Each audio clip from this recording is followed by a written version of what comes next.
Selanjutnya kita akan membahas tentang epistemologi fikih kelautan.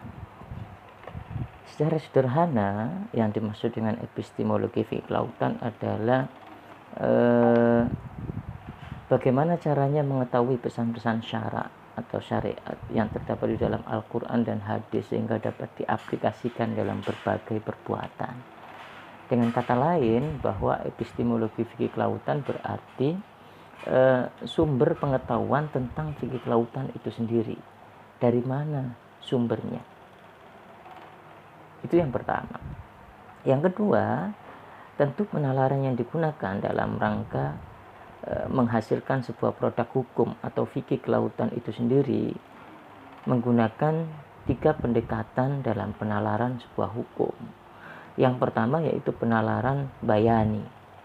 Penalaran bayani atau penalaran semantik yaitu metode penetapan hukum yang menggunakan pendekatan kebahasaan.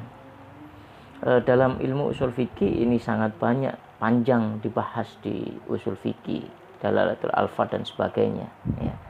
Misalnya dalam Al-Quran ketika dijumpai perintah untuk melestarikan lingkungan atau larangan untuk merusak lingkungan, maka secara bayani teks-teks itu bisa disimpulkan secara fikih atau bisa disimpulkan hukumnya antara halal, antara haram, begitu juga sebaliknya.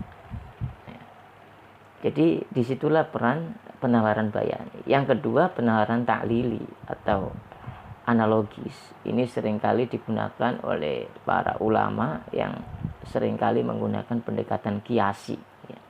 Yang ketiga istislahi. Istislahi. Pendekatan yang digunakan adalah menggunakan pendekatan kemaslahatan.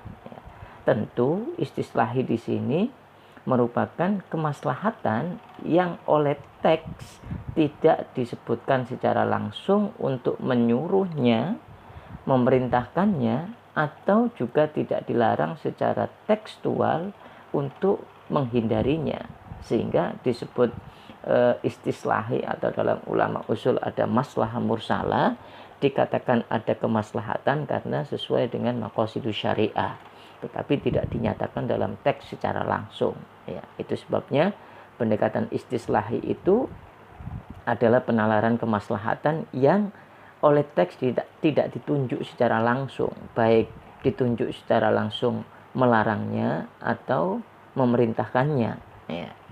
Tetapi di dalamnya ada aspek kemaslahatan umum yang kemaslahatan itu sejalan dengan maqasidus syariah. Yang selanjutnya, di mana letak maqasidus syariahnya atau basis dalam fikih kelautan ini adalah dengan basis hifdzul bi'ah atau menjaga lingkungan. Kita tahu bahwa ulama-ulama usul fikih atau ulama-ulama pengkaji maqasidus syariah menjadikan al-kulliyatul khamsah itu menjadi sesuatu yang primer, sehingga sesuatu yang primer itu dalam Islam harus dijaga, harus dilestarikan, sehingga dalam kesimpulan hukum harus mempertimbangkan aspek-aspek itu sendiri. Aspek maqasidus syariah menjadi pertimbangan dalam rangka untuk melestarikan lingkungan itu sendiri. Lah tentu perdebatan tentang hifdzul bi'ah sebagai bagian dari maqasidus syariah ini perdebatannya cukup panjang dan ala kulli hal bahwa ulama kontemporer sepakat bahwa kulliyatul khams atau 5 pilar utama dalam maqasidus syariah itu bukan merupakan sesuatu yang qat'i, sehingga penambahan terhadap 5 pilar itu sangat dimungkinkan, sehingga tergantung kondisi, tergantung di mana masa membutuhkan terhadap kulliyatul khams itu. Makanya kemudian tidak heran banyak ulama yang kemudian mengelaborasi, muncul beberapa istilah, misalnya hifdzul ummah. Hifdzul ummah menjadi bagian dari Kulliyatul Khomus, pengembangan dari Kulliyatul Khomus yang dicetuskan oleh beberapa ulama. Ya, kalau di Indonesia misalkan salah satu profesor yang menulis tentang fikih syiasi, Profesor Ahmad Jazuli, itu sangat mengelaborasi hifdzul ummah. Ya.